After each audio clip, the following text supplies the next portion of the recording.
Hi, I'm Gary Smith. I'm here in the Africatown Cemetery, Alabama, which is located 3 miles north of downtown Mobile. The population of Africatown is 2,000 residents, and they live in homes in the vicinity of this cemetery. The background of Africatown is that it arose out of a horrendous crime which took place in the summer of 1860, less than a year before the Civil War began. 110 African Americans were brought by the schooner Clotilda to the Alabama River, not far from here, and they were the last recorded group of captive Americans brought to the United States. The importation of slaves into the United States was made illegal by Congress on January the 1st, 1808. Although tens of thousands of Africans had landed illegally since then. This was the last cargo of slaves to reach the United States. The survivors of the Clotilda, still living after the Civil War, attempted to return to their homes in Africa, but were unable to do so, so they settled here.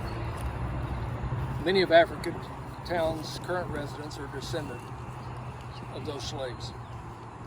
The last slave died in 1935, and this is his grave here. It says his name was Codijo Kazula Lewis. He was born circa 1847 in Dahomey, Africa, now Benin, and he died in 1935. It says here that he's the last survivor of the slave ship Clotilda in 1860. Abraham Lincoln once said that if slavery is not wrong, then nothing is wrong. President Abraham Lincoln spoke about the evils of slavery in his second inaugural address, which is inscribed in the Lincoln Memorial along with the Gettysburg Address.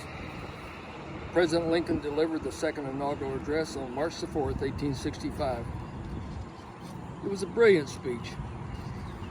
In my mind, there is nothing quite like Lincolnesque prose, which is amazing for a man who had minimal formal schooling. In his address, Lincoln proffered his opinion that the nation was under divine judgment for the offense of slavery. Lincoln stated that slavery was the cause of the Civil War.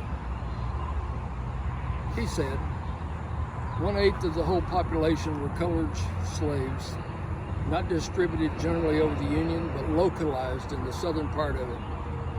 These slaves constituted a peculiar and powerful interest. All knew that this interest was somehow the cause of the war. Lincoln stated that both North and South were under divine judgment because of the offense of slavery. He explained it this way: if we shall suppose that American slavery is one of those offenses which in the providence of God must needs come, but which having continued through his appointed time, he now wills to remove, and that he gives both North and South this terrible war as the woe due to those by whom the offense came. Shall we discern therein any departure from those divine attributes which the believers in a living God always ascribe to him?